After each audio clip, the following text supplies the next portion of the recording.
is the third assignment of our climate shapers who are attending the Food and Climate Shaper Digital Bootcamp, what is co-organized by the Future Food Institute and the Food and Agriculture Organization of the United Nations.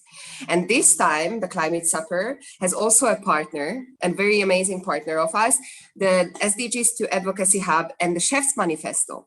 The Chef's Manifesto is a chef-led project that brings together over 1,000 chefs from all around the world to explore how can they deliver sustainable food systems and how to bridge the gap between farm and fork and how we can all work towards achieving the sustainability development goals.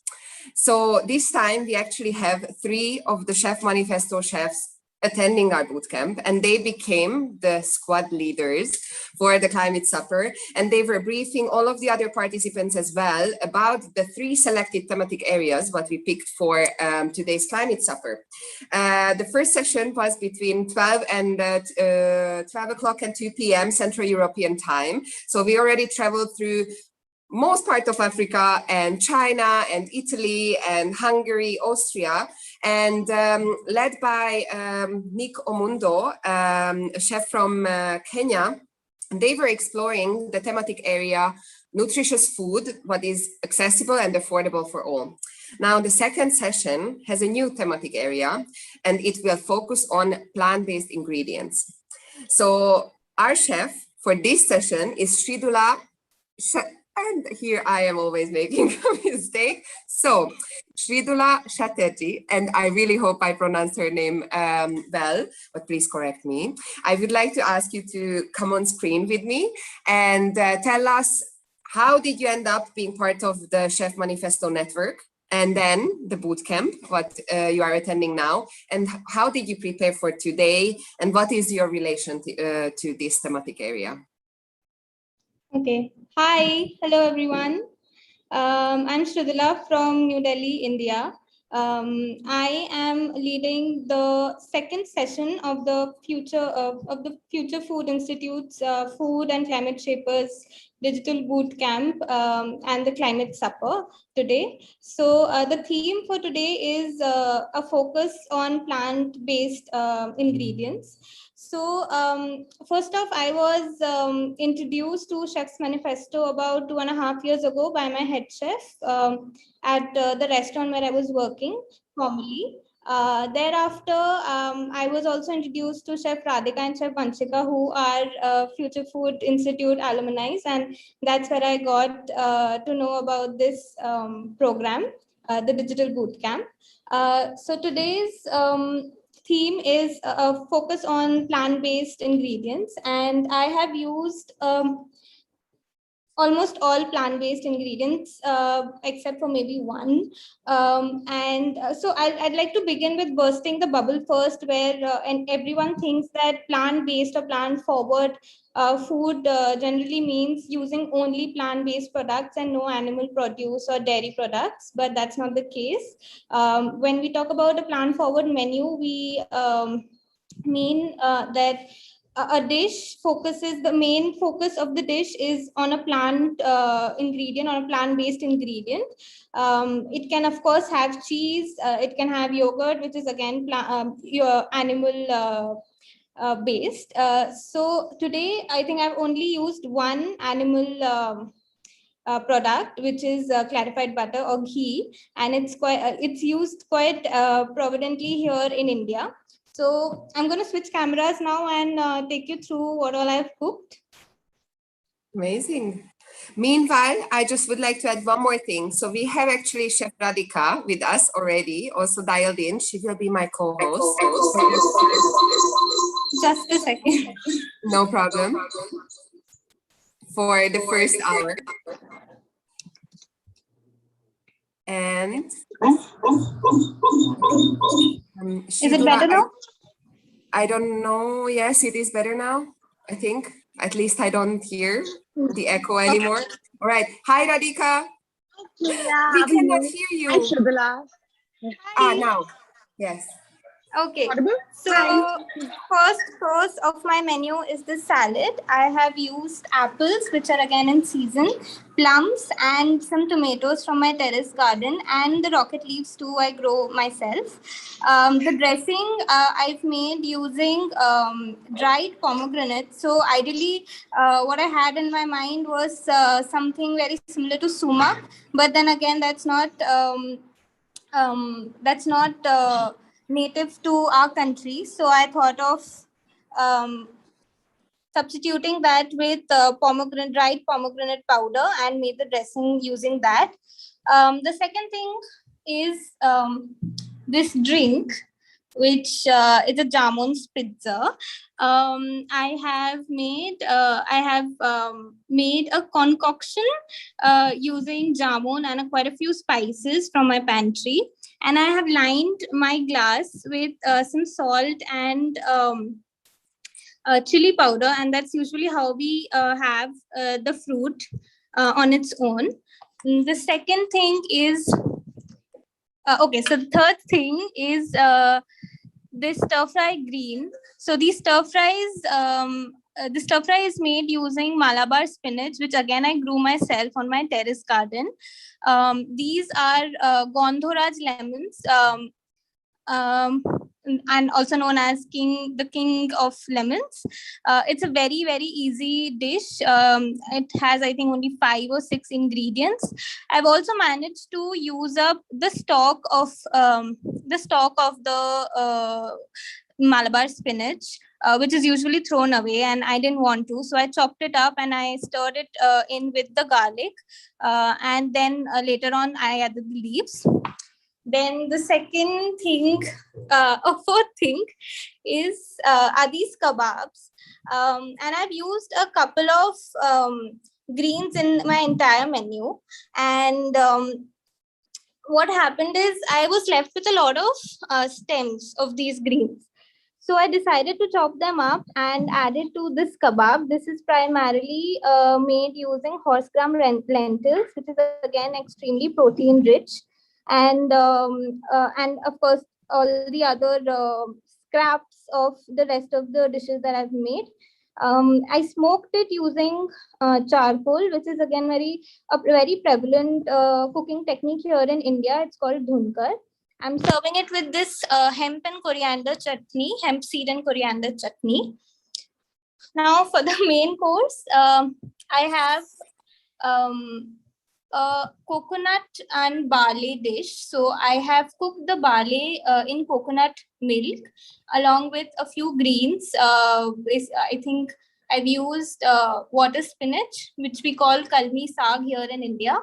I have also, if you can see, fried the stems of the kalmi saag and used it as a garnish.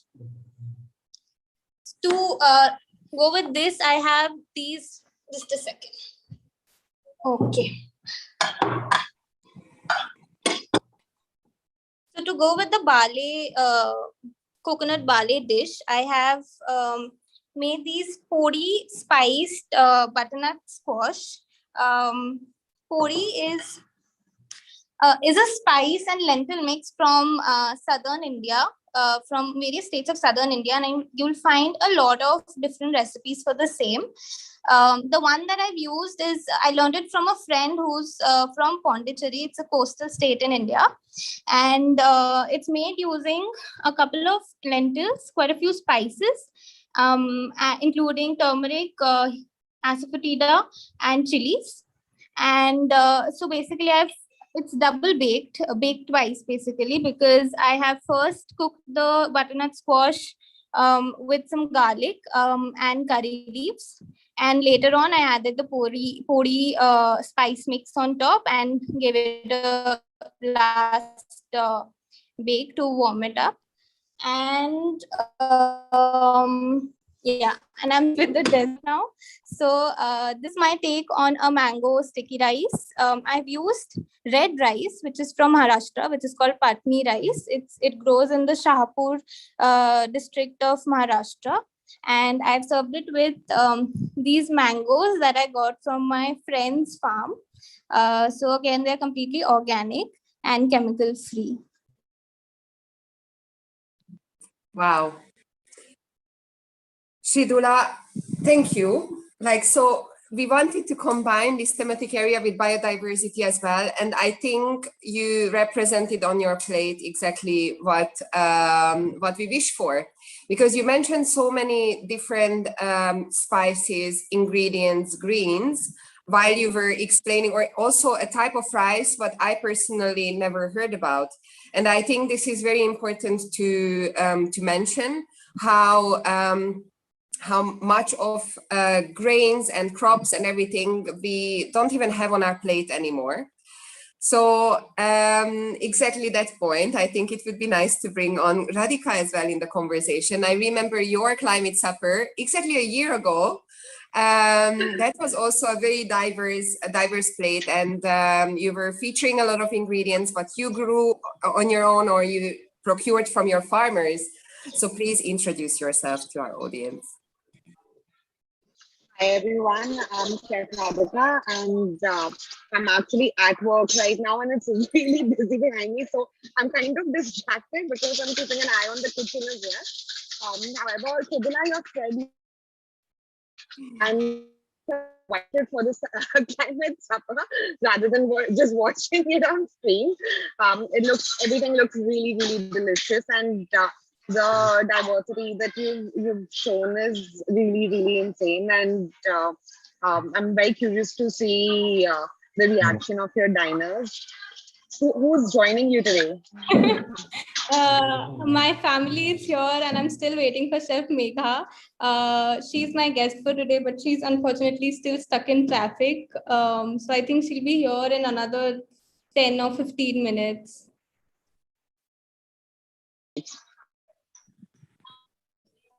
Yeah. So sometimes connectivity is not our friend in these climate suppers. So I would like to ask Shridula as well to tell me, how was your meeting with the other participants? Because this time we asked you to have the role to brief the others about the thematic area we picked, about the Chef Manifesto, and also how could they organize their own dining experiences. Because let's be honest, given the diversity of our participants and their different backgrounds, not everyone is so familiar and can just quickly put together such an amazing table. So how was your meeting with the others? So I honestly had quite a few avid meat eaters in my squad, and the minute then that they got to know that their theme for the climate supper is plant-based, I think they panicked. They were quite apprehensive of using just plant-based produce for their meals. But then again, I explained to them that it doesn't mean that you only have to use plant-based ingredients. You can of course always use meat, but use less meat, better quality meat or poultry that is sustainably farmed, sustainably produced. I think once I told them that, they were pretty happy. And I think luckily all of us in my squad have fresh produce available at their dispense in their towns and in their cities. So that wasn't quite that task. I think Vyoma and Shachi, who again are from India, they were pretty happy because I've seen that Indians are predominantly vegetarian. Even if, for example, I am a non-vegetarian, but I don't eat meat every day. It's usually probably twice a week or sometimes once, and it's also on probably like a Sunday. So cooking up plant-based or plant-forward menu wasn't that much of a problem. But I guess a lot of us in my squad only concentrated on like 5 basic ingredients. That's rice, potatoes, onions, and maybe like a cauliflower or a broccoli. And I think the main job for me there was to teach them how to diversify their pantries and not just stick to those 5 ingredients that the rest of the world is also eating, and which is not right, because for example, I really wanted to use a different variety of rice because India itself has so many rice varieties, and which we have lost over the time because of stuff like Green Revolution and all that happened back in the 70s. And because of which we lost so many varieties of rice back in the day. And now I feel lots of people within our community, in fact, even in my friend circle, are not aware of these varieties. So I had a lot of fun helping my my squad teammates with planning their menus. It was quite eye-opening for me as well, because a lot of them were using this, I can't remember the term, but it implies that scavenging or looking for wild foods in their neighborhood. Foraging. No, not foraging, but it was something else. It was some other term. Do you remember who was telling you this? Because I will definitely ask this when they are. I think it was Clarissa. Okay, I will ask. And I think it's the second course in a menu, and she's using a wild food variety, and it was pretty interesting. And I, of course, looked it up when she told me that she's going to have that on her menu. So it was quite a learning experience for me as well. Amazing. So now we kind of did a pretty good intro, and I would like to actually invite the next participant from India on the screen. Vyoma, are you there? Hi.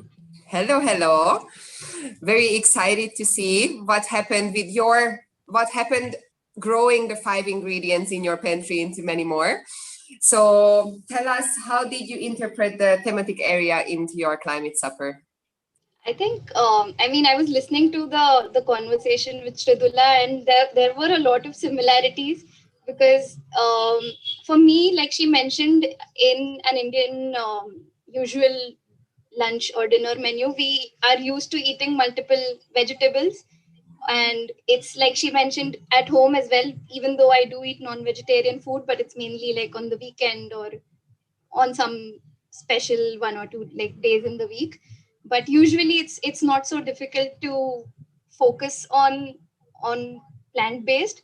But then I tried to like take this opportunity to bring in some ingredients which my family was a little apprehensive about initially. Okay. So I tried I tried bringing and including those ingredients. So right now we've just done with the prep and I can show you, but I'm hoping that once we start eating, they might like it this time.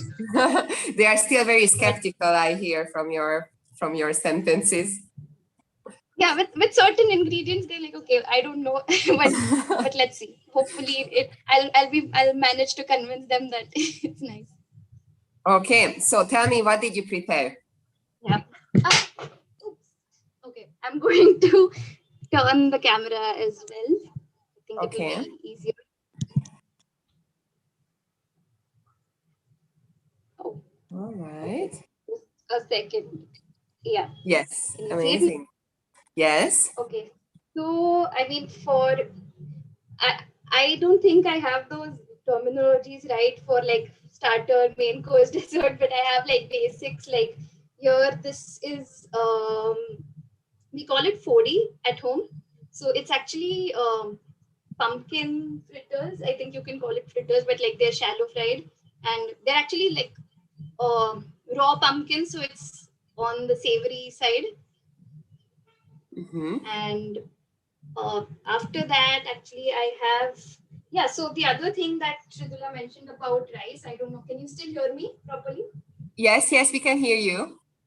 So the other thing that she mentioned about rice, I really like, I personally like brown rice, but my family, like we usually don't cook with it. So I tried including brown rice in the menu, and I'm going to like serve it with beans and carrots on top. And then there's this curry, which is a coconut based curry that's going to go on top. And along with it, actually, I tried bringing, like, this is actually a bread which is called poi. It's like a like Goan bread. And I tried bringing this, and along with it, I tried like using a plant-based. You can, I don't know if you can call it a mock meat, but okay, am I stuck? No. No, we can hear you. Okay, so I tried. I personally like chorizo a lot, like pork chorizo, but then I wanted to give it a try with a plant-based ingredient. So this is a jackfruit chorizo with raw jackfruit, and it tastes okay, like it tastes quite close, but it tastes good anyways. So it doesn't taste exactly like that somehow, but yeah, it still tastes good. So I'm going to try and serve it like with a pineapple salsa that's still in the making. Is that And the yeah, so ingredient what your family was not sure about? no, it's not here, but yeah, I wanted to make them try soya milk and brown rice. Those are the two ingredients that I'm still worried about. But let's see. Okay, and what Yeah, is so that this in is my front? final, Yeah. like there's a like final like sweet dessert, and the leaves are actually turmeric leaves, and they are from my window itself. So we have this small turmeric plant in our window, and then there's rice paste and sweet coconut inside. And it's like I'm going to serve it. Actually, it might taste quite similar to what Shridula has on her menu. So I'm going to serve it with mango and some coconut milk on the side. So yeah, we have quite a lot of similarities there, I feel. Very nice, Fioma. So how much time did you spend in the kitchen?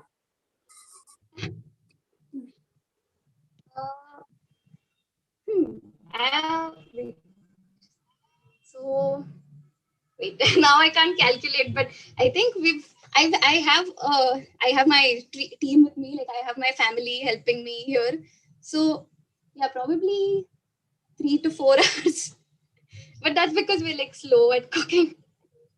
But That's it's been okay. fun because all of us are together and we're cooking together and trying new things. Yeah, I think it's very important, the conviviality part and the sharing experience from the cooking as well.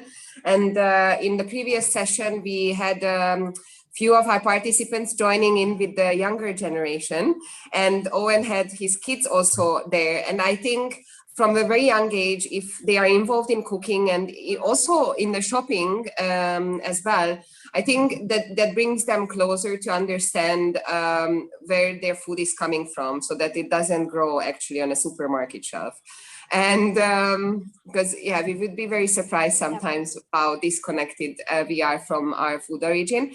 So I asked about the jackfruit and if that was the ingredient what your family didn't necessarily feel so comfortable with, because that's something what is coming into more and more into our kitchens, and I see it also here in Europe as a plant-based meat alternative. Is that something what you anyway consumed before? So was that an ingredient on your table? Okay. And in which Actually, form? I don't think jackfruit. Yeah, I don't think jackfruit would be something that like Indians would be apprehensive about eating in a savory format as well, because like in our traditional recipes as well, we have a lot of these like spicy recipes with jackfruit, like we call them sabzis. So, and even with like jackfruit seeds, so even though I made like right now I've used like the fleshy part of jackfruit, I've actually saved the seeds, so that because my mom makes this really nice sabzi with the jackfruit seeds. So Oh, what is she doing with the jackfruit seeds? so she makes we call it sabzi, but it's basically a savory. Where is she? I think she'll be able to explain better. Hi. So tell me, how do you use the jackfruit seeds? We first cook it. We put salt in it and we cook it, boil it actually, and then we use coconut and red chilies, dried red chilies, and we grind it, and we put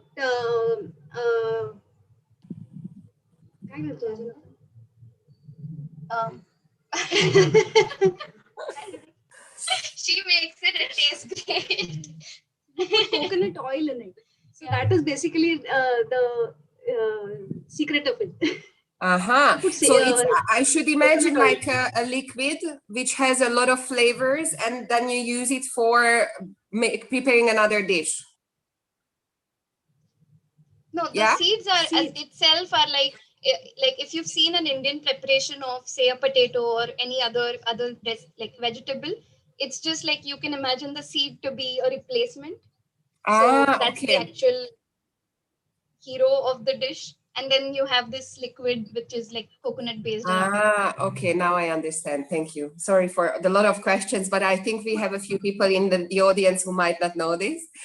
Amazing. And write down the recipe from her and share it with my friends. Thank you. That would be amazing. So we also have here Gyan and Ruba, and I would like them to join the conversation as well. I mean, Gyan is also from India, and he also had an amazing climate supper back then organized. So how is your relation to plant-forward diets? You come from very different cultures, so I would like to just hear your take on this specific thematic area. Do I go first or Ruba? Do you want to go first? Okay, all right. It's again, though we come from neighboring countries, it's quite interesting to see how plant-forward diets they're placed at such a they're on top of the value chain. For example, in terms of how you look at them, in terms of cuisines and how much respect you pay for them. Right from lentils to pulses and grains, plant-based diets have been given a high regard, right from traditionalism and religion, and also in terms of availability. Right now, if you see the pandemic as well, the first thing that the government does is asks you to go towards plant-based nutrition. Though there are many legumes, and a lot of legumes are super indigenous, including millets that have high protein, but so much of them is so traditional that the new age or the youth have forgotten about it, or they have chosen to disregard it, and they have gone towards alternatives. And it's such an interesting trend where chefs in the country right now have chosen to go back to it and have tried to remind people about how indigenous grains and indigenous cuisines in general that have existed right from our grandmother's kitchen and our great grandmother's kitchen, and how you could bring them back in the way you choose them, and still have them and still have an alternate diet that can be substantial at the same time nutritious and healthy. It's quite interesting to see how the country is being progressive in plant-based nutrition, at the same time giving balance to animal-based nutrition as well. Very interesting. Definitely. Ruba, I remember you had a dish with lentils on your table as well. I had actually no, I had a plant-based dish which was juz marrow. I know it's kind of plant that we cook. I'm from Lebanon, so it's in the Middle East. So our diet is pretty Mediterranean, and everything is all our dishes can have a plant-based alternative. So you can prepare everything with or without meat.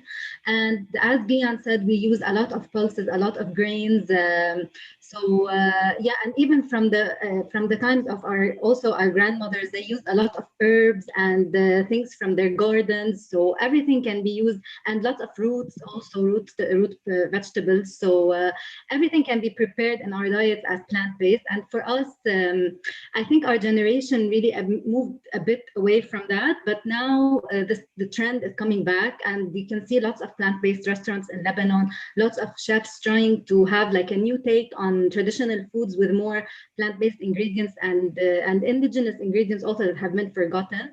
So in my climate supper, I prepared it had chicken in it, but also some people eat it without chicken, and it's also eaten in Egypt, not also in Lebanon. So it was plant-based. And I prepared the dough with a kind of powder that's prepared from green wheat. Yeah, we have lots of plant alternatives and plant-based dishes in our diet. Amazing. So I see now that Chef Radhika turned off the camera. I just wanted to say it's such an amazing thing that we are having a conversation here while she's running service. I mean, that's, I call like a superpower in multitasking. So Vioma, thank you so much. I don't know if we stopped you now in the preparation, or are you ready to eat, or what is the status of your dinner? Yeah, I was actually just waiting for the rice and the poi, the breads to get baked, and they're already done. So as soon as I leave, we're going to go and start eating. Then I don't want to hold you back. Please say thank you for your mom. We are waiting for the recipe of the jackfruit seed. And I would like to invite our next participant, now not from India, but from Brazil, on stage. And that's Clarissa. Clarissa, are you with us already? Hi. Yes. Hello. Hello, hello. I don't know if you heard, but Sridula mentioned to me that you have an ingredient in your menu, which is some wild herb, vegetable, I don't know, and that you were referring to something which was not foraging, but something else. So I need to understand what that is. Okay. So thank you for the opportunity to be here today. I'm here with all my family, so it will be a lot of noise because everybody's eating. I can show them to you later.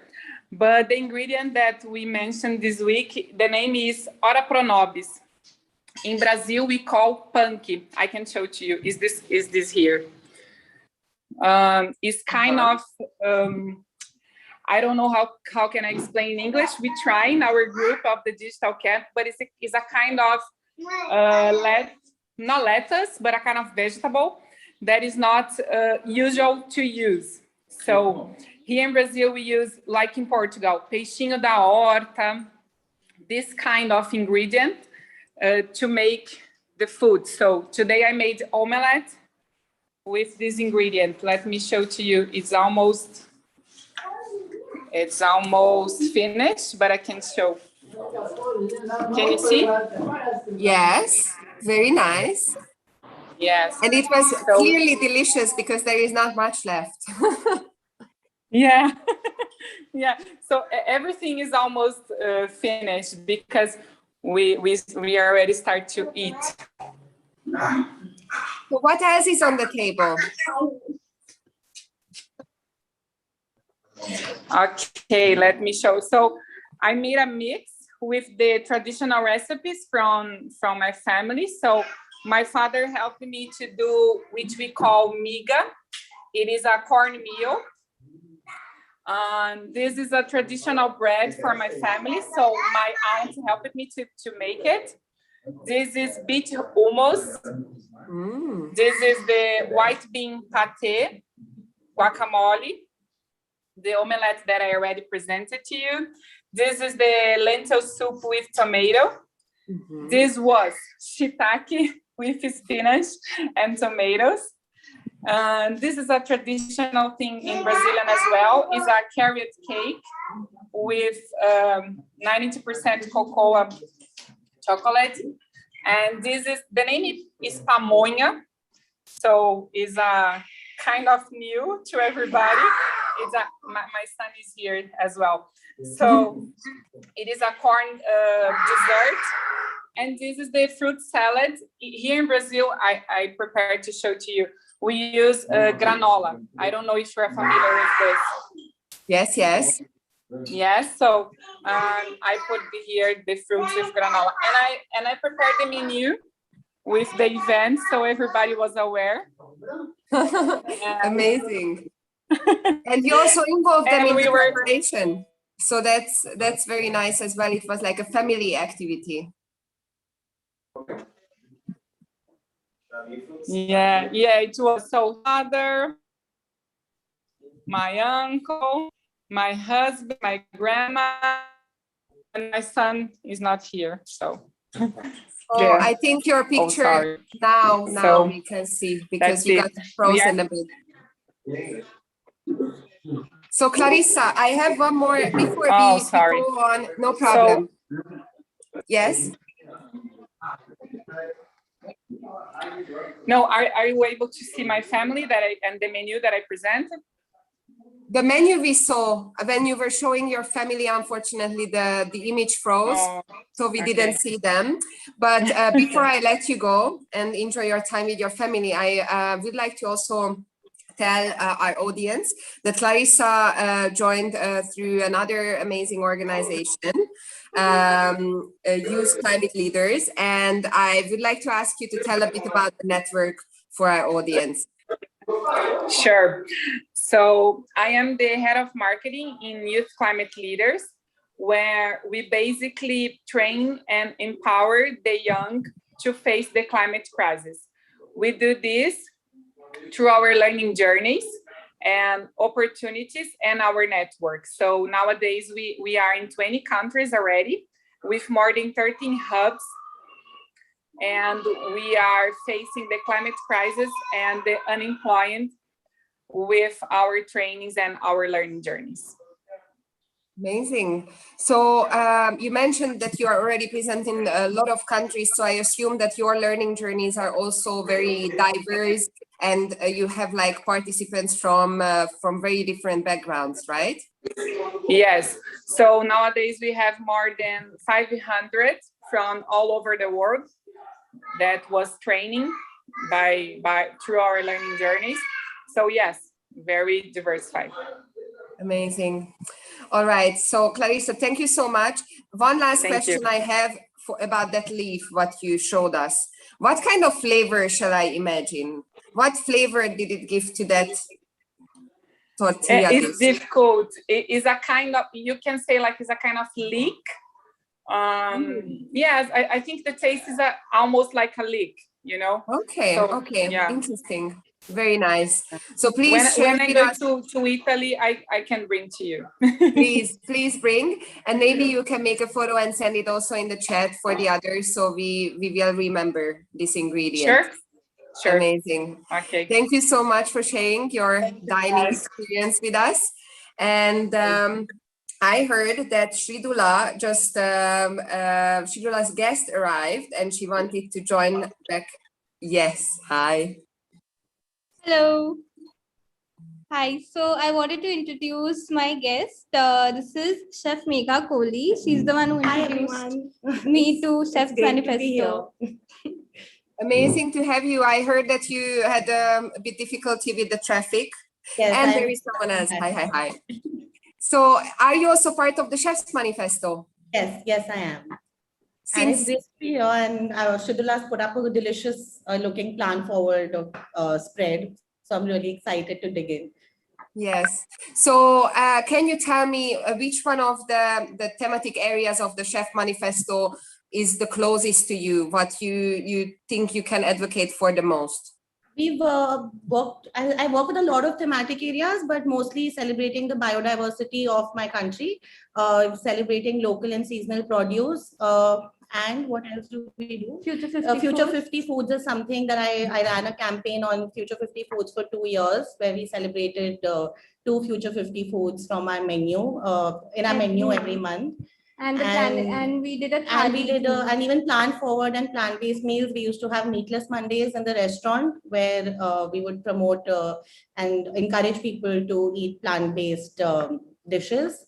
And so these are what I work with. And the thali tradition that we did based on the planetary. So we also did a thali that celebrated the produce of a different state each month. And a thali is a traditional Indian meal, and it's basically a big plate where you have different ingredients and different dishes that are in the plate, and it's very similar to the planetary diet that was recommended by EAT. So an Indian version of that, basically.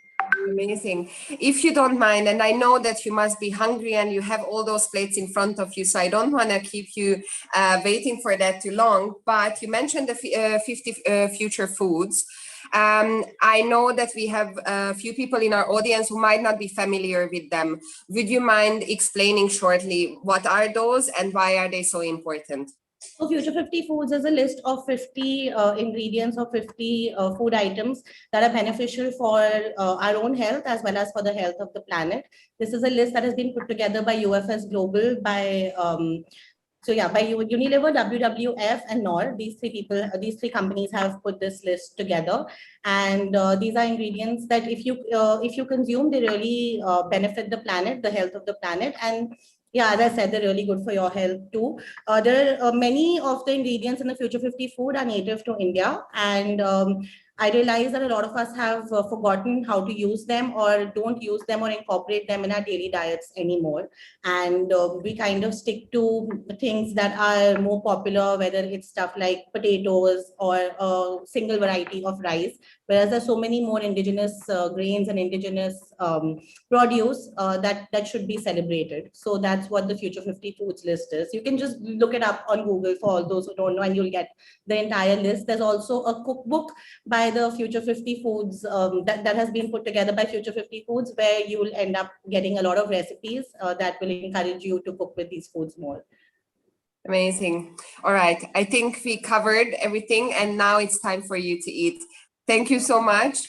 And Shidula also for leading the other participants towards this thematic area. I can't wait to see the rest of the dinners or lunches. And yeah, enjoy your meal. Thank you. Oh, and my parents want to say hi to all of you. Hi. Hello. So nice. Very nice to meet you. And now don't let them wait to eat anymore. Yeah. Nancy, hi. Amazing. Good. So while we are actually pretty much on schedule now. I am very happy to see this. That gives us the opportunity. So Radhika, how do you feel? Do you think you can talk a bit now, or are you very busy at the moment? Just keep getting busier and busier. You know what? In this case, I will let you go because it must be very difficult to concentrate on multiple things. And you have so many people who you have to influence with your food decisions. So I rather let you do that. Thank you so much for joining every single time. Thank you so much for having me. Yes, thank you for thinking of me every single time. Yes, of course. All right. Have a great shift. I hope the restaurant is full today. It is full. Very good. All right. Bye-bye. All right. Bye. So, Gian and Ruba, you are still here with me. And I see that Nma is already online. And I know that her slot would be a tiny bit later. But if she feels like joining us on the screen, we can already talk about her dining experience. And she is. Hi. I know I became very spontaneous and pulled you in a bit earlier. For some reason, we cannot see you. Oh. Well. We can hear you very well, but the picture is not. Okay, then I'll just dial in with my phone then. Like, because I don't know what's wrong with my laptop. It's not. Okay. Can you now? Now I can see you. Okay. So basically, I'm very happy to be here, and it was a really opportunity for me to grow my food knowledge, actually, because it was my first time doing everything alone. Well, not alone, with the help of my parents, but mostly alone. And I can just tell you everything about the. Well, first, let me show you the table. Well, this is the table, and this is my mom. Hi. Oh, wow. That's a very colorful and big table with a lot of different items on it. So I can't wait to hear. Well, what's all that? I'll start from here and then go up to there. Basically, this is the orange from our garden. It is fresh, and then I just cut it out and put it here. And this salad is cucumber and carrots, and it also has white, yeah, and it also has, what do you call it, tamarind sauce, which I did not I just bought it from a local shop because I did not know how to do it, but it had also a tamarind sauce, and this right here is a mix of everything. Literally every vegetable and everything is in here. It has carrots, spinach, cabbage, apples, eggplants, tomatoes. What else? What do you call it? Peppers? Yeah, there's also peppers here. And I think that's everything, but basically everything is in here. Yeah, also potatoes, actually. Also potatoes. This is a regular salad that we eat basically every week. And this is actually what I learned from a previous class we did. It is tomatoes, but I did not separate the water from the tomatoes. It was just like tomatoes and the water mixed, and some seeds. It was like some tomato seeds on it, and I think that's right. Yeah, and what is that called? Celeries, and some celeries. You can see, Very right? nice. And let's go here. That is a lentil soup, like we did. Yeah, we did 2 lentil soups actually. That's the red one, and that's the yellow one. Basically, is it clear, right? Yeah. So this is a lentil soup with spinach, I guess, or some other vegetable. I think it's spinach, but that is just lentil with nothing like added to it. And this here, this too actually has everything. This has some spices, actually, like spices on it, and mushrooms, onions, potatoes, tomatoes, pepper, and a lot of spices. Like a lot of spices. And are the vegetables raw, or they are stir fried, or did you treat them on any way? I just fried them like on the fire, and then just fried them on in an oil. Okay. And this is the orange juice that I did with these orange over there. And I added some food coloring too, just to make it look nice. I just added some food coloring. And this here is apple and I think mayonnaise, right? Apple and mayonnaise. And they are mixed, but we also added some sugar to it, so it is kind of sweet. Well, this too is very sweet, but I think that is more that is sweeter. This here is cabbage, like a green cabbage and carrots with mayo, with mayonnaise, and they're like mixed and then kept in the freezer. Like both of these are kept in the freezer for like an hour and then brought out. And well, yeah, both of them are salads actually. And this right here is like smashed potatoes and some eggs. Yeah. Salad. No, that's not salad. Oh, salt. Yeah, well, we added some salt on it. I think they're called some Himalayan salt or something like that. So Nima, are these dishes what you prepare on a regular basis? Is that something what is traditional on your family lunch or dinner table, or what was your inspiration? Well, most of it is like that is a drug. We usually eat this and this too. And well, we usually like once a week we do this with this table, everything. Well, once a week or twice a week. Okay, very nice. Sorry, I interrupted, and there are some more dishes there I can see. Well, this is a traditional dish we did. It's called kifta, and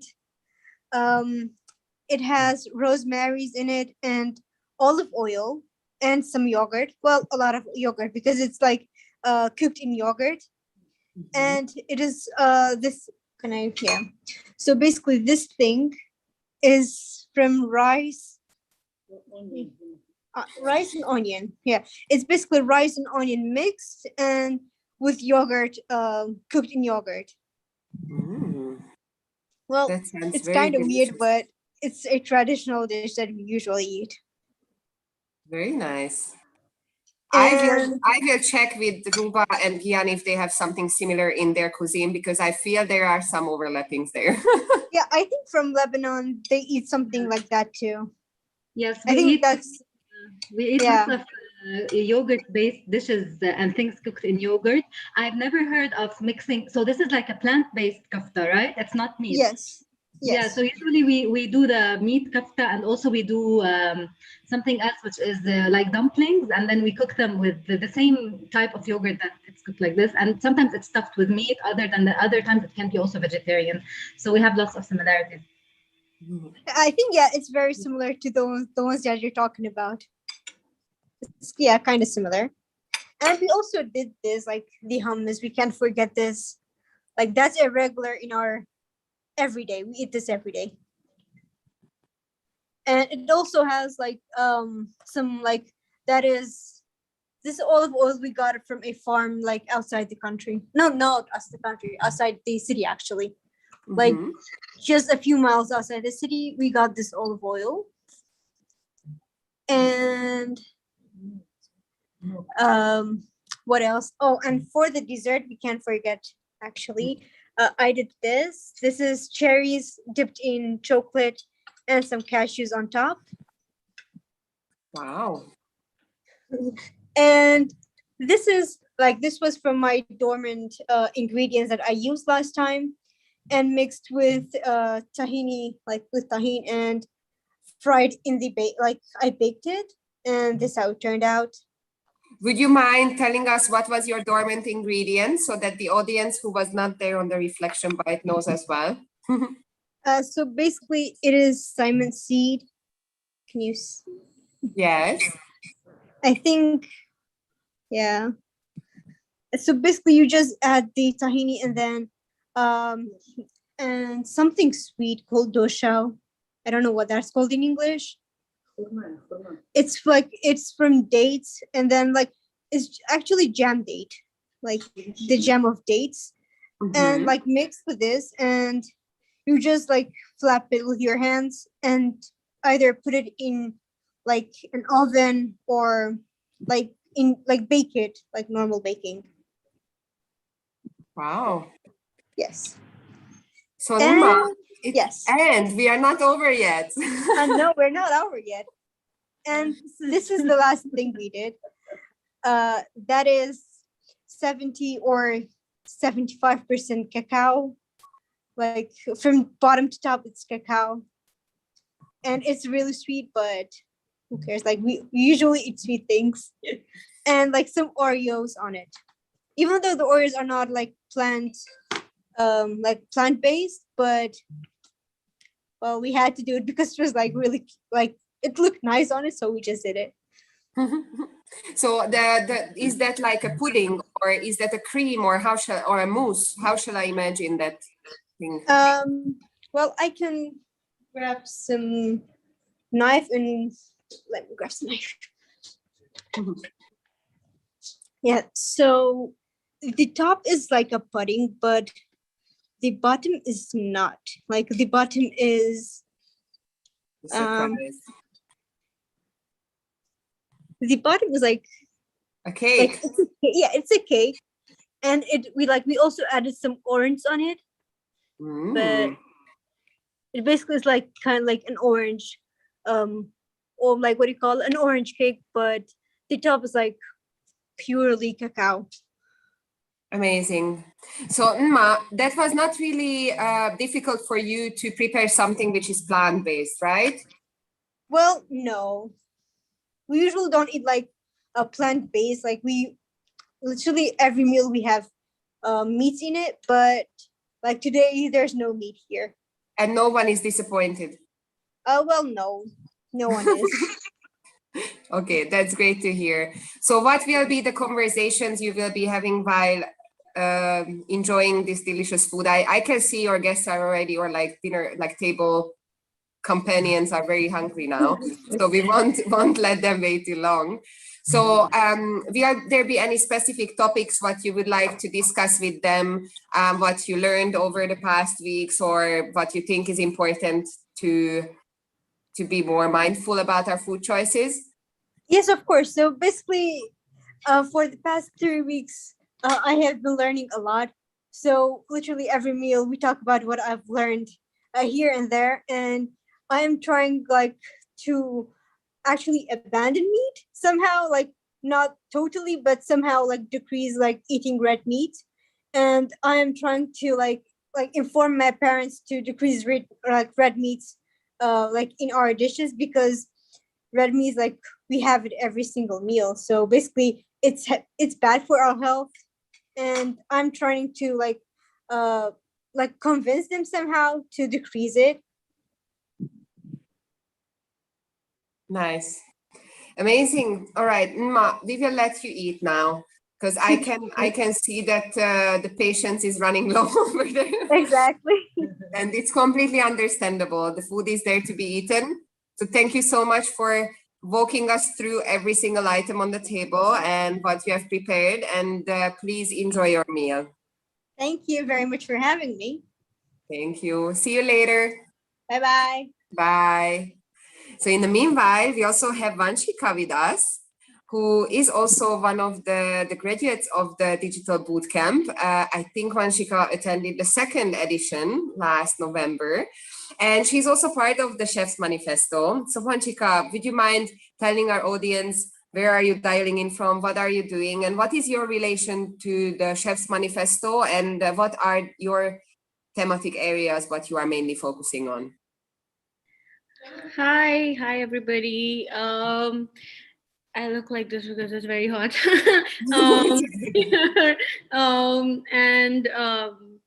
So yes, I am a part of the Chef's Manifesto. I've been a part of that for a while now. I think since before Chef's Manifesto turned one. We mainly focus on SDG 2, which is zero hunger. There are, I think, 7 thematic areas or 8 thematic areas. There are altogether 8 thematic areas that are there. And I became a part of it when they came to India, their first trip to India. Chef Anahita Dhondi and Chef Manjeet Gill were the 2 people who introduced Chef's Manifesto to India. It was something which was very interesting, and my restaurant was just about to open when they arrived. So the whole thing kind of clicked, because the restaurant that I opened together at 12th was very seasonal restaurant, and the ingredients and the menu and how collaborative the restaurant was. The whole theme was very symbiotic with the Chef's Manifesto that is there, and it kind of opened a lot. It opened the world to me, because they have a lot of chefs from all over the world who are a part of it, and we can at any point access anybody from anywhere in the world. And if we need to gain some knowledge about ingredients or techniques, or even knowledge about farming and soil and anything at all, there's a lot of knowledge there that is available with them. And Paul does a very good job of always being active, and getting us to be in contact with other chefs in anywhere in the world. And even if we're traveling to a different part of the world, we can connect and go cook in their kitchen for a bit, or just sit, and they can take us around to different local markets that are there, because these are things that we are very interested in. We want to see what the locals are eating, and I always want to eat at the local restaurants of wherever I'm traveling to, and chefs are the best people to do that. That's for sure. So I think Chef's Manifesto is a really great platform for for that for chefs. And then of course we do a lot of I mean, right now it's mostly online, all the events, but they used to be offline, and I was obviously there in the India ones, but also I went to one in the Action Hub in London. It was in this really beautiful park. It was. I mean, it was a park where you can also go and enjoy just like a park, but also they're growing a lot of vegetables and flowers and different varieties of different biodiversity. And it was in the middle of London. I don't know, the name just slipped from my head, but I'll remember it. And it's in the middle of London, and you cannot recognize that, you know, this is London, and this is that crowded city that's there, and this is like heaven in the middle. And they're growing things like lavender, and it's like a field of lots of lavender, and then there's carrots and different things that are growing there. And it's also like an activity center where you can book for your day-to-day event that you want to do, like a meditation event. Or like it was called it's called Omved Gardens, OMVED. And we went as chefs, and we did a whole 3-day session where we just spoke to each other. We had different talks. We cooked together.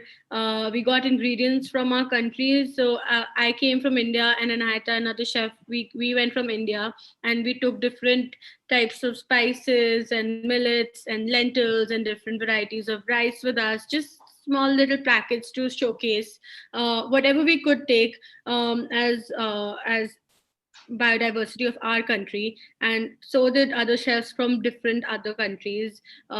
Beautiful ingredients from Africa and from everywhere in the UK as well, and the Netherlands, Ireland, all these places, Italy, France. Chefs came from all over the world, and they got their indigenous ingredients, and we had an amazing time.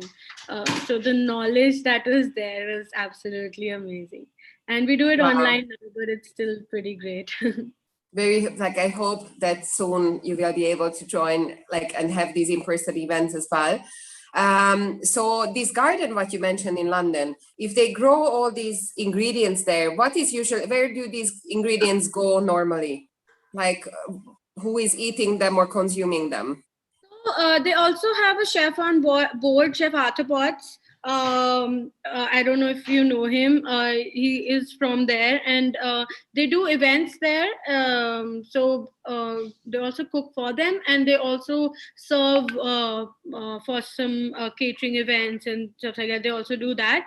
And also it's an educational garden where kids from school can also come, so they can do their field trips there. And they get to learn about the soil and how crops are grown, because that is not something that you get to learn as kids in the middle of a metropolitan city. So it's an absolutely amazing experience that they provide. And there are other such I think gardens as well in London. I myself studied in London for a year for my culinary college in Le Cordon Bleu, but we never did such trips. But it's a beautiful experience to have. Amazing. Thank you so much for this intro, and that you will be my co-host for the next hour. So we actually have already one of our participants on the line, dialing in from Romania. So Andrea, if you don't mind that we bring you on screen 10 minutes earlier, then I am very happy to hear what you prepared and how did you interpret the thematic area for your dining experience. Hello, everyone. Both people here and the ones that are following us from home. I'm here with a few of my friends because of COVID, I didn't have the time and the possibilities to make the climate supper physically. So we kind of rethinked all the process and entered online. And me and my two friends and my little sister here, Elena, Diana, and Ioana, we had like a brainstorming session about what we can cook. So thinking about local products and seasoned products, we came up with the idea that here in Romania, we eat a lot of salad, basically in the summer, because in the countryside, a lot of people grow their own vegetables in their gardens. So we took many types of salads and kind of made various types of them. We prepared for them for now. And I'm gonna ask one of my friends here, Diana, to lift her plate up and show us her salad. It contains mainly tomatoes, cucumbers, lettuce, a few seeds like linseed and chia seeds, and bell peppers. It's almost the traditional one, but with a few ingredients more. A few of them are dormant because we do not usually use the seeds in our salads, but we kind of thought about bringing something new, and we found this new ingredient. Now I'm gonna ask Elena to lift her plate up, my little sister. She has a multicolored salad. There are yellow tomatoes, red tomatoes, green tomatoes, some bell peppers, some onions, and a few seeds like pumpkin seeds and sunflower seeds that grow here in Romania. And now it's time for Ioana to lift her plate up. Her salad is a little bit, oh, she shows it. Her salad is a little bit more special because she has more ingredients there. She has corn, she has tomatoes, cucumbers, she has boiled eggs, she has carrots, she has a little bit of cheese. She also had some oats in there, some, if I don't miss it, corn flakes. I was forgetting another dormant ingredient that we put in that salad. And we kind of found these new types of salads and bring it here just to show the people that we can move on from the traditional one and find new ingredients to make them even more interesting. Now I'm gonna show you my plate because mine is a little bit special because it's not a salad. I have here some stuffed bell peppers with rice, and I'm afraid they're gonna fall off. They are basically bell peppers from our garden and a mix of rice and spices that are put into the bell peppers and then boiled all together. And on top of it actually are some tomatoes just to make like a brim to all of them. And the dormant ingredient are these green leaves. I forgot the name of the ingredient right now, but I'm gonna find it on Google and I'm gonna tell you later about it. We actually grow it into our garden and I didn't know about it just a few days ago. I discovered it. And then there is the most important thing in our climate supper here. We have the dessert, which is something we really, really want to eat, especially. And I have one here, and Ioana has another one on her side. I'm gonna show mine first. Here I have Here I have an apple cake. It has 2 layers of biscuits and apples, and it's all tied together by a syrup that has hardened in the fridge. And on top of it are some coconut flakes, just to add a little bit more texture and a little bit more taste to it. It is very refreshing because it comes straight from the fridge. And here in Romania, it's very, very hot. So I can replace the ice cream with this cake because it's just as cold as ice cream. And now Ioana is gonna show us her apple pie. She made it just today. Our apples that are grown here in Romania, she kind of resonated with me on this ingredient, and we decided to make 2 recipes from apples. And yeah, it's just as tasty. And actually I forgot one dish. Ioana has also some baked potatoes with cheese. Here in Romania we eat a lot of baked potatoes, especially in the winter, but in the summer also. They are, I think, smashed potatoes put together with cheese and then turned into this bowl kind of stuff. And then we throw them in the oven and bring them back, and it are delicious. So I think this is it. These are our plates, our meals for this dinner. I hope you liked them. If you have any questions to ask us. Well, I do have. Actually, first I have a comment about your dish, the field pepper, because we do have that in Hungary as well. And we actually have a special type of a paprika. It's not a bell pepper. It's, if you go into a supermarket, it says TV paprika, which means tölteni való, so that it's for filling. So you already have the paprika, which is meant to be for this special recipe. And well, normally here it's not only rice, but also meat, minced meat, what is mixed with the paprika and so on. So yeah, that's something what we eat a lot. Then we also make like a tomato stew around it. So you have many different versions. So you kind of reminded me of my childhood, and that's also one of the dishes what you very commonly see in a canteen in schools. So it's a very easy and very well-known recipe. So is that for you in Romania, is that always only with rice? Is that plant-based, or did you leave out the meat this time? No, it's not plant-based. It's usually made with meat, but we also make it with rice when there is a big holiday coming, and we have this common like tradition to not eat meat. So we sometimes replace the meat with rice. And today, because I'm in the team that had to prepare recipes with plant-based ingredients, I thought to make them with rice. And as you said, here in Romania, it's pretty traditional, like in Hungary. And I grew up with them. Actually, my grandma helped me prepare them because she's an expert in this.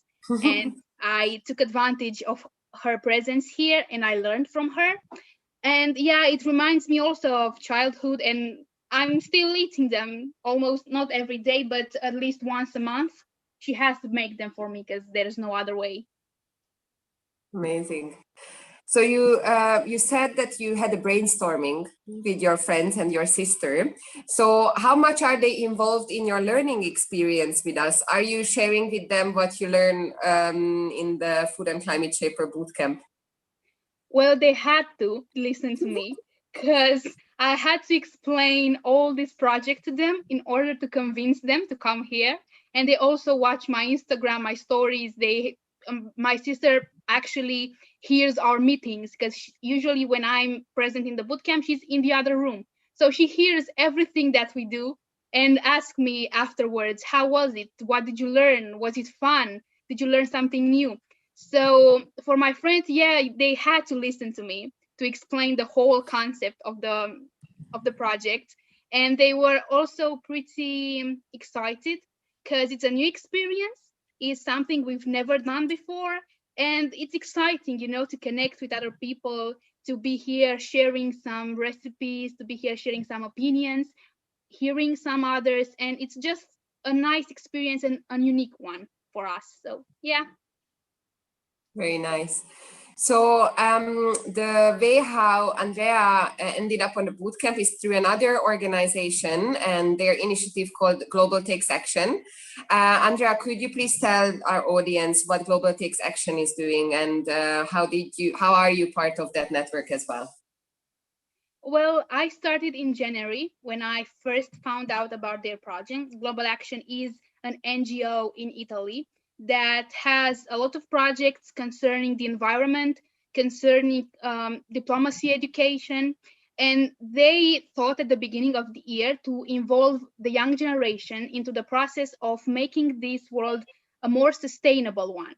So I was accepted into the project, and then this whole crazy journey started where I had to collaborate with people from other countries, just like I do here.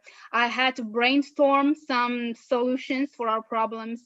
I had to participate in a lot of Q&A sessions with a lot of experts from all around the world and listen to them. And it's very, very impressive to see how the young generation does care about the environment. And how we really want to make a change, but we do not have the right tools right now, or we do not, speaking about the young generations, we feel like we do not have a say in the actions that have an impact on the environment. So we kind of fight for that. We fight to give the young generation a voice. We fight to give them the opportunity to make actions that actually have an impact on the environment and improve it. So we connected from all around the world, and we thought about these solutions with which we can help the environment and the planet. And in the end, we had a report created by the Global Action staff based on our proposals for the governments to kind of spread awareness about the climate problems and to encourage governments to take action, to make rules, to make policies in order to reduce the climate change and to make sure that in 50 years we will still have a planet to live on. And our future children and grandchildren will still have to live the life that we live now. Amazing, Andrea. So we have 2 other participants of this network as well joining us very soon. And so I would like to ask your guests, so Elena, Diana, and Iona. So how are you on, like you are joining Andrea on this journey? How do you see her way of being and communicating about these things? Is that something also what is concerning you? Are you also part of these initiatives? I don't know which one would like to talk. My sister is pretty shy. And that's I think okay. At least one of them maybe can give their maybe opinion. Ioana can take the... They're all very shy right now because I kind of took them, I surprised them with this. Maybe one of them. Okay. That's okay, no worries. It was a try. If they don't feel comfortable, that's all good. I'm very happy that they joined you on the climate supper, and I would like you to enjoy your salad. And it's a shame you couldn't enjoy it together and you had to do a digital version, but hopefully this will change very soon. So I'll make sure. Yes. I'll make sure that in the future I'm gonna remake the climate supper by my own in physical terms, and I'm gonna enjoy this experience like fully, and I will not have the restrictions that COVID kind of restricted me with COVID and so on. So thank you very much for having us here, and good luck on the future presentations. I'm sure we're gonna learn something very interesting. I'm sure too. Thank you so much, Andrea. Enjoy your meal. Thank you. Thank you. Meanwhile, I have Sara also joining us. Ciao, Sara. Hi, everyone. Hi. So I'm here in the kitchen, in the castle, in our campus at the Paideia campus in Pollica. And look at here. First of all, we have the planet. So this is our planet, and today we have been traveling together with you. And now we have again our friends, and they were preparing another typical dish from the Mediterranean area. Here we are celebrating Mediterranean area, of course, Cilento, but also Sicily, because you see here we have lemon. Lemon is very, very popular in this area. Citrus are one of the elements of the identity from the Mediterranean area. And here they prepare a very typical dish. Very, let's say, poor, simple, but anyway, very, very tasty. And they would love to share with you this recipe. What's in it? How did you prepare that? Where are you from? I'm from Sicily. And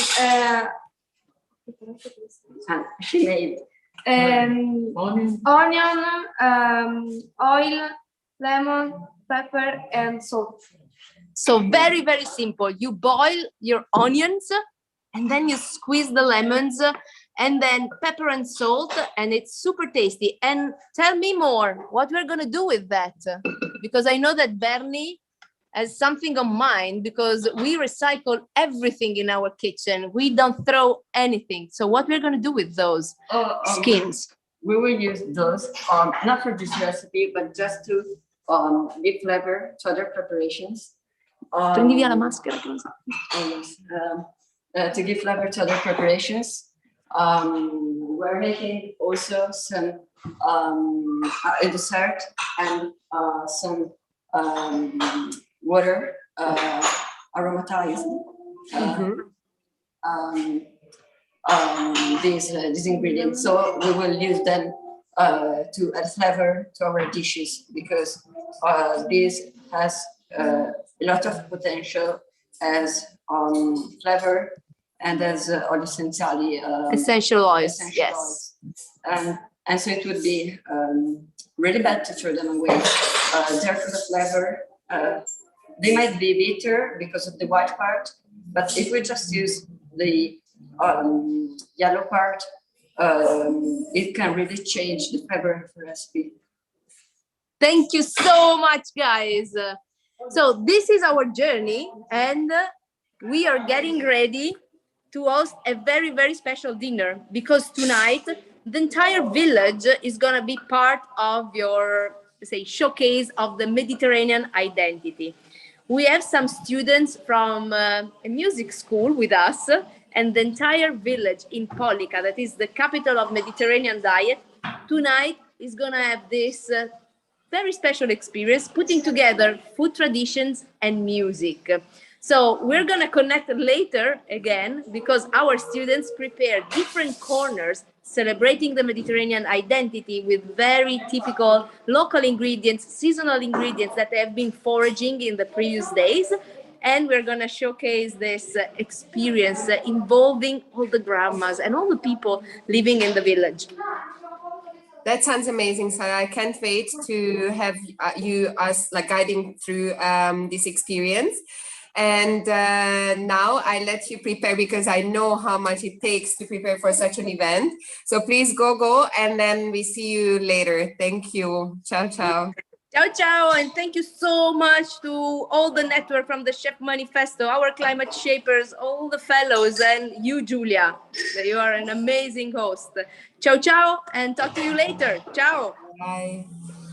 So Vanchika, you are eating something. I can see you returned with a plate. Yes. What are you having? That was very quick. I got you. Yeah. So I am having dinner. It's not plant-based, but I am eating something which it is rice with minced meat made separately, but this rice is a variety which is dying, like it's a dying crop and it's being revived again. It's a Jeera Gum Champa rice from the south. It's a different, complicated name, from the south of India. And there is this one lady who runs an association, and she is trying to revive. She's now revived more than 100 varieties of, no, I think 300 varieties of rice now. And she's working with champa, Jeera Gum Champa. I'll just champa rice. So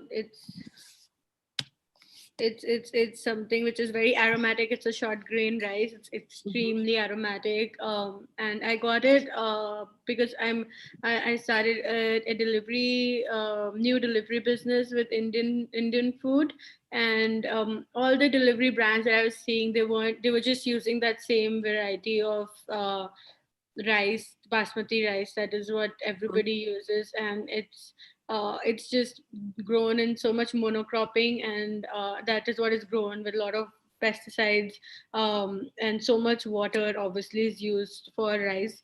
And there are so many different varieties. I mean, there are so many different varieties just in our country, and of course in other countries, in China, in Japan, all these other countries that are there, that are dying now, and you can't find these varieties anymore. So then I decided to use these different varieties in the delivery brand, and not just that one variety. And so this delivery company that you started, are you delivering to end consumers or to restaurants, or to consumers? to consumers. Yeah, it's a food delivery brand where you can just order online.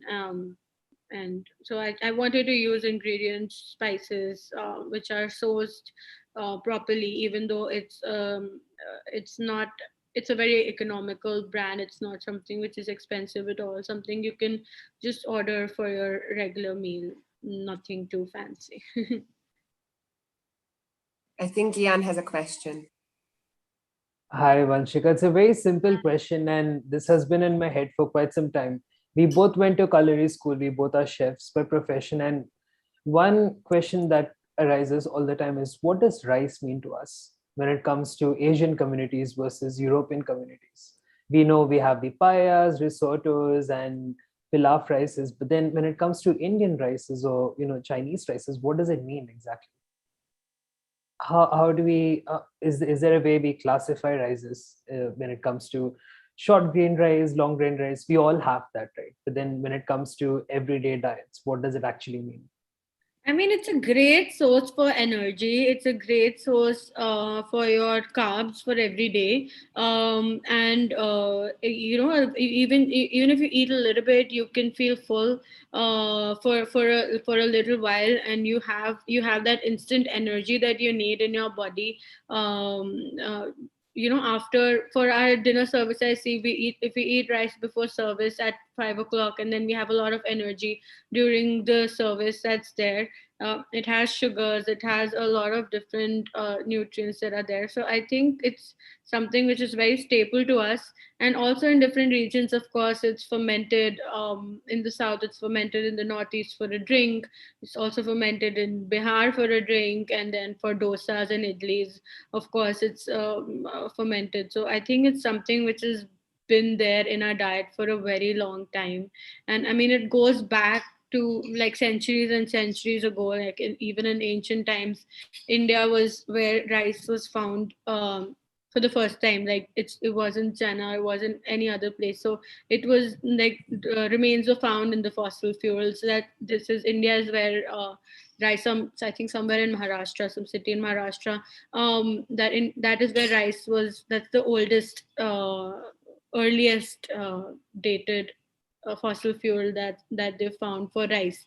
So it has been there in our diet for a very long time. So it is pretty important energy source. Quite interesting. Thank you.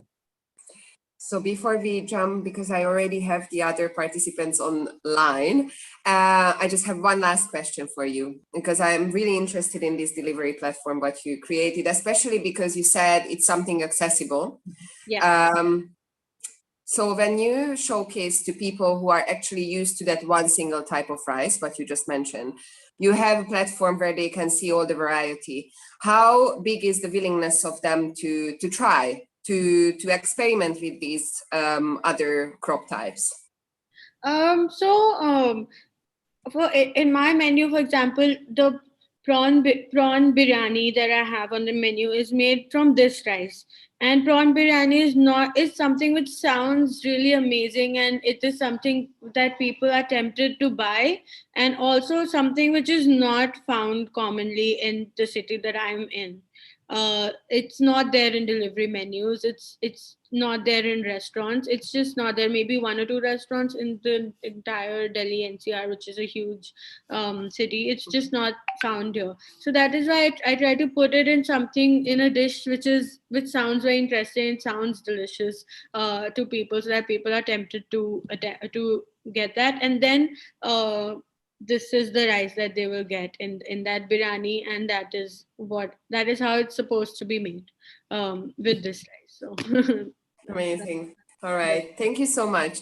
So we have one more participant in the bootcamp who is also from India, and she's already here with us. Shachi, do you want to come on screen?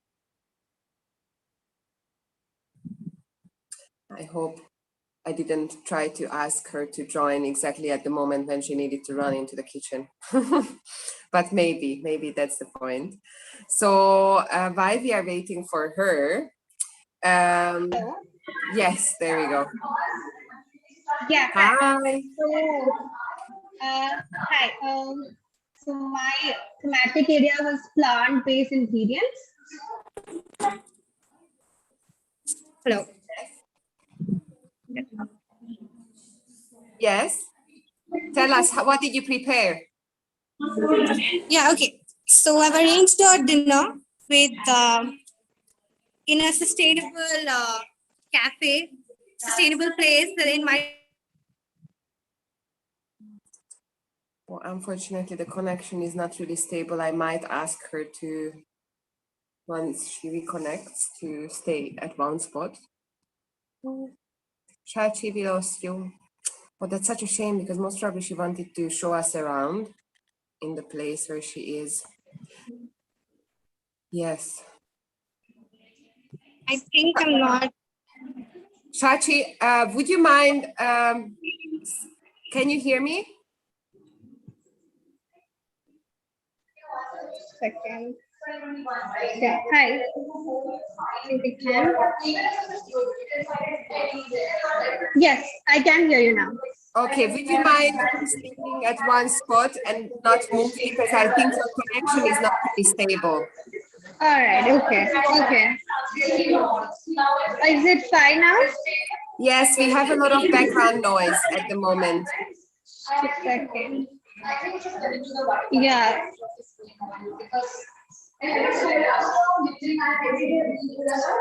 So yeah, that happens when you are inviting a lot of people. Obviously, they will they will chatter around, and then that's when the digital experience is getting actually in the way.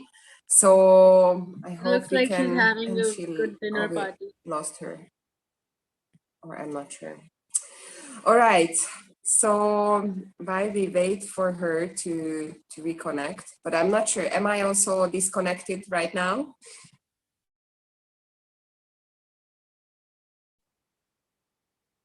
No, you're completely fine.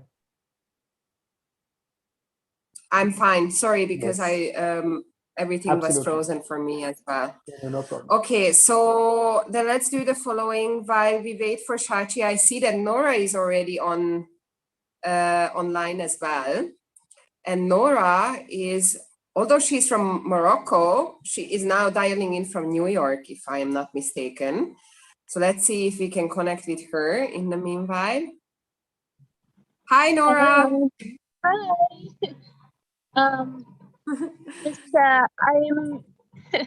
I'm in Brooklyn with my friend Shanti, and hi, Shanti.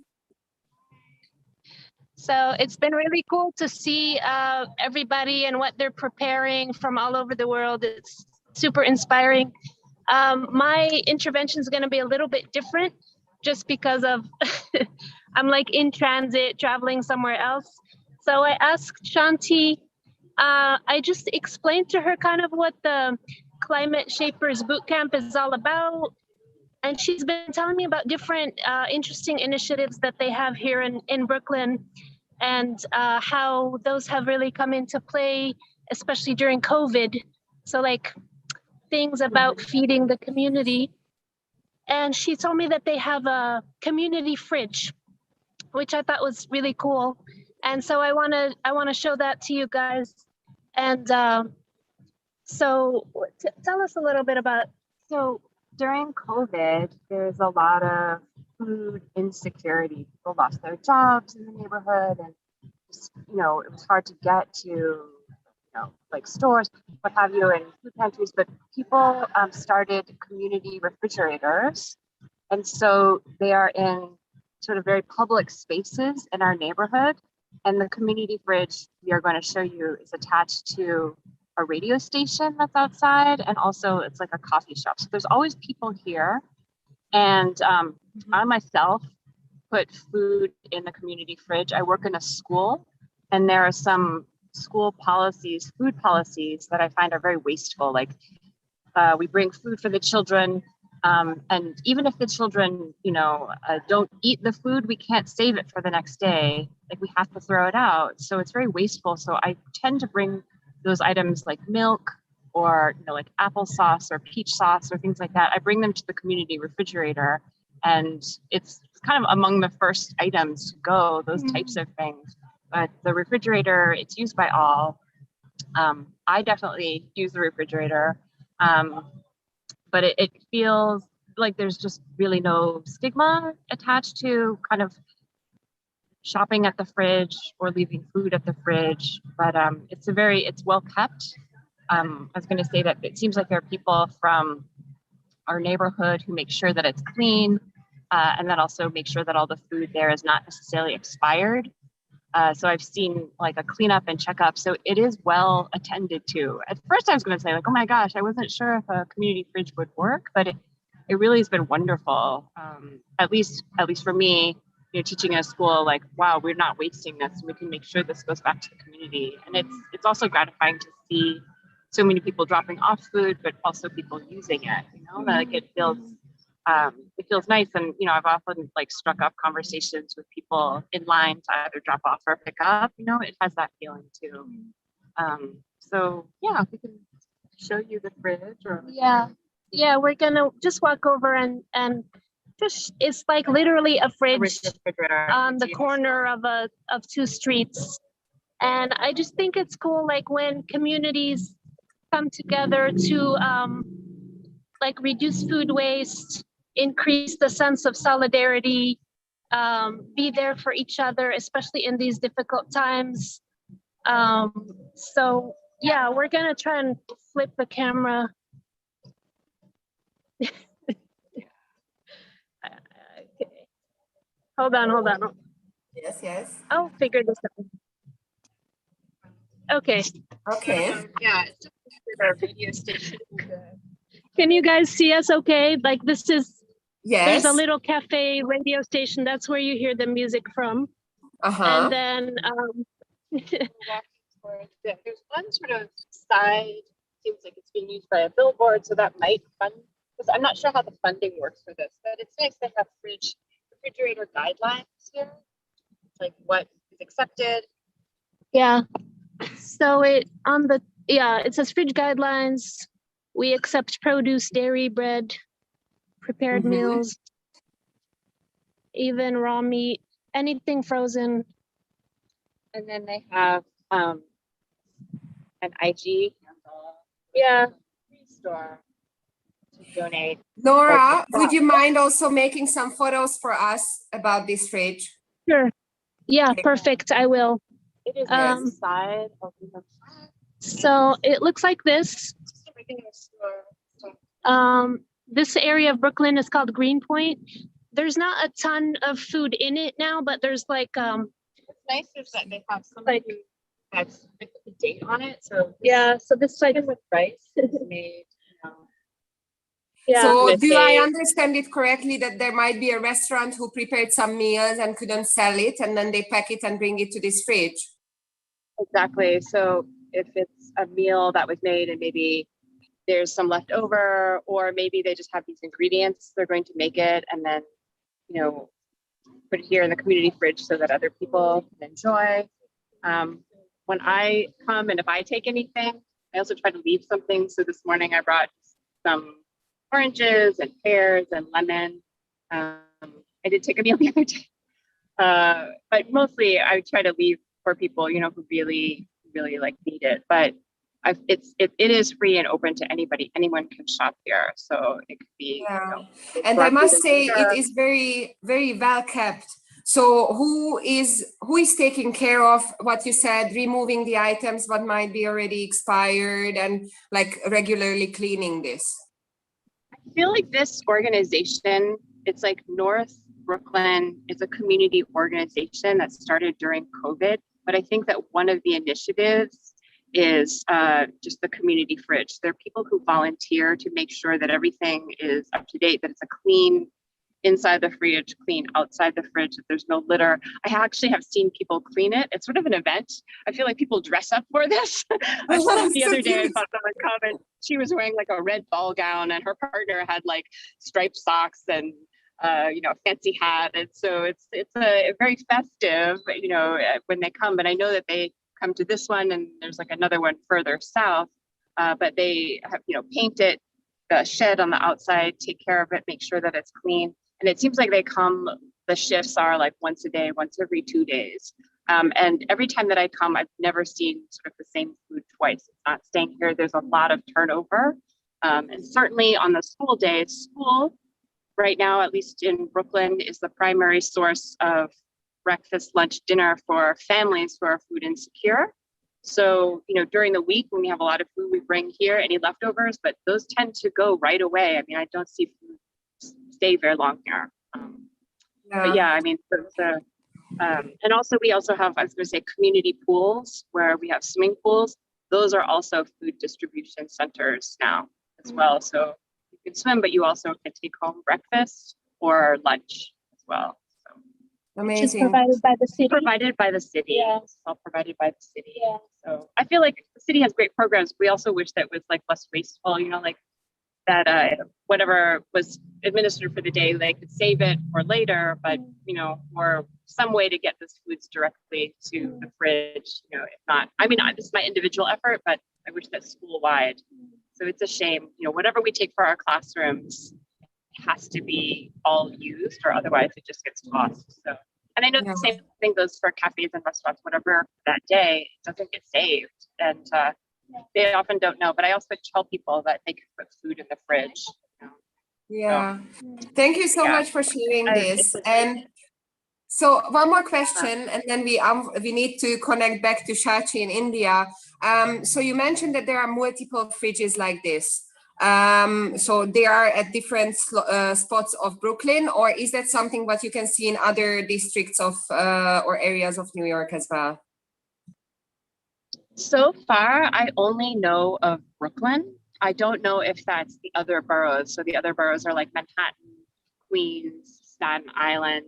I am not sure, but I know that this is the case throughout Brooklyn City. So that's what I've seen. But I'm also not traveling as much because of COVID, so I wouldn't know. But I can ask. I know that they have a website and they have an IG page for sure. All right. Thank you so much. Thank you, Nora, for this alternative way of climate supper. It was a very insightful part. Thank you so much, and enjoy your sunny afternoon by now, right? Or lunchtime in Brooklyn. Thank you, Julia. Bye, Julia. Bye, everybody. Bye. Bye. Bye. All right. So before we go to Italy, we have Shachi joining us back. I hope that this time it will get better. Hi. Yeah. Hi. Yes. Okay. So my thematic area was plant-based ingredients, and I've arranged a dinner at a sustainable cafe in my city. It's a studio. It's a store. It's a place to work, and it's a very sustainable around. So I've cooked everything here, and this is how the table setup looks. So everything. So the menu looks like this. And this is everything I've printed and get it made. And I've called people around the city who are actually making a difference in the ecosystem. So there are chefs who've done courses and who are into sustainability. There are people who are into vegan, plant-based stuff. And so this is how the menu looks. Still, we don't have time limit here. So this is how the menu looks. So there is a sattu drink that's a regional ingredient here. That's a very local Indian ingredient. It's a super food. It's a grain which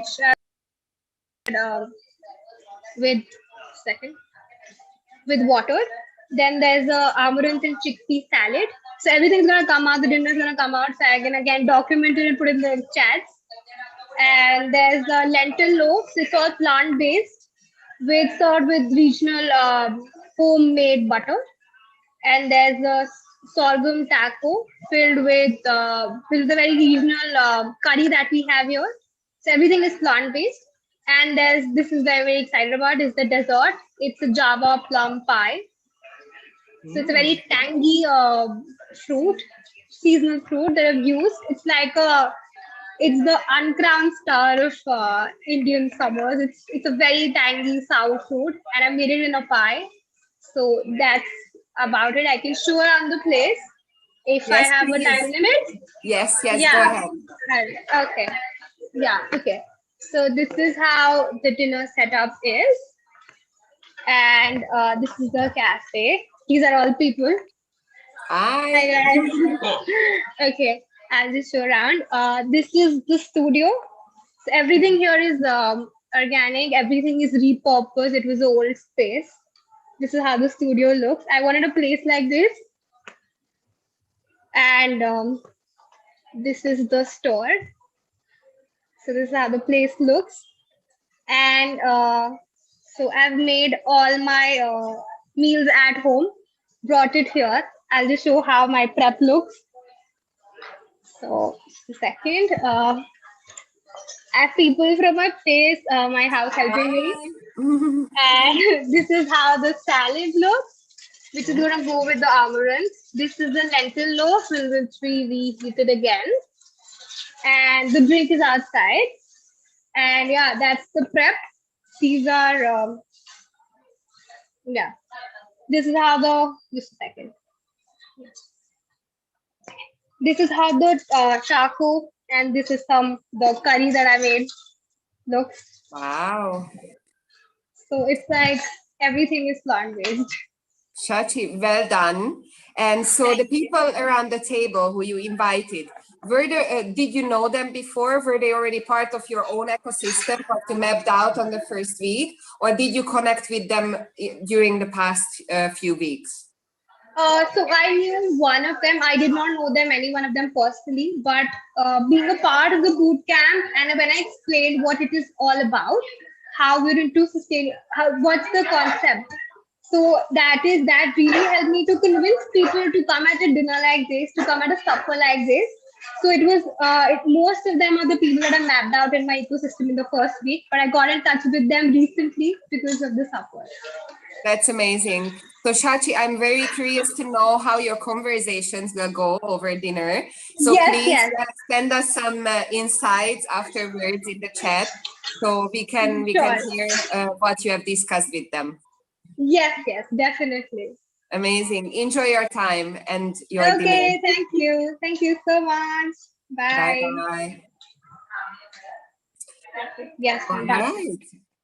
So, are you guys ready for, am I correct, our last participant of this session, Leonardo, who he was very kind, and I said to him, I know in Italy dinner starts later, but would you mind doing an aperitivo for the sake of the schedule? And he was very flexible, so I highly appreciate. I wish I could have a spritz with me right now to listen to what he prepared for his aperitivo. So, if my cameraman, please. Okay, here we are. So, hi everyone, I'm Leonardo, and as everyone else, plant-based ingredients. Like premises, I'm not a chef. Like I've cooked twice in my life, and first time was with Gian. So, yeah. What a prepare. Yeah, they are all plant-based ingredients. Like I also made some plant-based cocktail. Like they are all seasonal fruit and like pineapple and peaches that are seasonal at this period of time in Italy. Then we have some like fried zucchini. I don't know if you can see them. Okay. Yes. So is that the zucchini or the zucchini flower? No, it's just like zucchini, like traditional green zucchini. And we have some potato croquette. Okay, and they are getting ready. I hope so. Like we have some, how to say, like eggplant, like made chopped and cooked with tomato and onions. Like it's traditional Southern Italy dish, I think. Wow! And who will you have this aperitivo with? Oh, we are with some friends and family. Someone is hiding behind the camera, and someone else is making the cameraman right now. That's okay. That's okay. So will you also have some conversations with them around the Food and Climate Shaper Bootcamp and what you have learned? And we already talked about Global Takes Action. You are also part of that initiative. So I would like to hear, what do you think is your role in your community?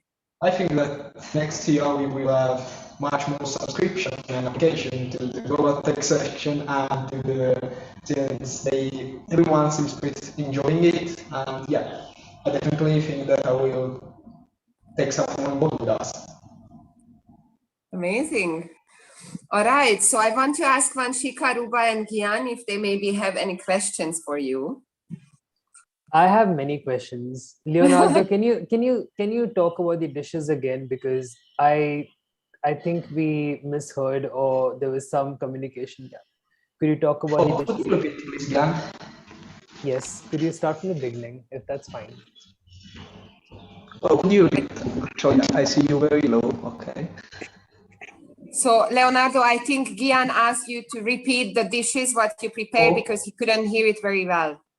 Okay, so we have fried zucchini, like with flour, and we have potato croquette. Okay, and croquette. Okay, all right. Croquette. Interesting. Thank you. And eggplants, like in the oven right now. Okay. Ladies, do you have any other questions for Leonardo? Yes, I have a question about the eggplant dish. Is it like a melanzane or is it something else? No, it's like melanzane. Yeah. Why those dishes though? Is there any inspiration behind it?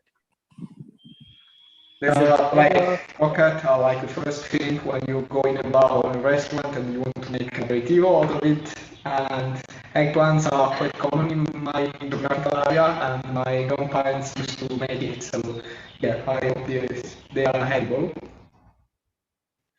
Thank you. Can you tell us more about your aperitivo? What? I'm sorry? Can you tell us more about the aperitivo that you have for today? Yeah, like the aperitivo is a traditional meal here in Italy, and we usually have it before lunch or before dinner. And it's more like a social event. You interact with your friends and family, and you discuss. And yeah, the whole like cocktail prepared is this one, which is made of mint and pineapple and pig juice. There is some lime in it too, I think, and some ice. That's amazing. And no alcohol, right? No alcoholic drinks today. Amazing. Thank you. I thought All right, aperitivo hour was supposed to be the hour with all the drinks. Right. Exactly. Very interesting. Thank you so much, Leonardo. I hope you don't need to wait too long for the aubergine anymore, and you can enjoy your aperitivo with your friends. Please join the next session or watch your other participants in an hour. So we will take a break now and recover after these 2 hours. And we will have a third thematic area, what we will introduce to you from the Chef Manifesto about food waste and our resources, what we use in our kitchens. And again, featuring actually 3 chefs from the Chef Manifesto. All right, thank you so much for everyone who joined this session. Vanchika, thank you. And good luck with the delivery platform. I hope that you can bring back biodiversity, at least in your community and in the area where you deliver. Thank you, Ruba and Gian, for being here for the 4th climate supper already. It is being a blast. And yes, we will recover and start in an hour again. Thank you. Thank you. Bye-bye.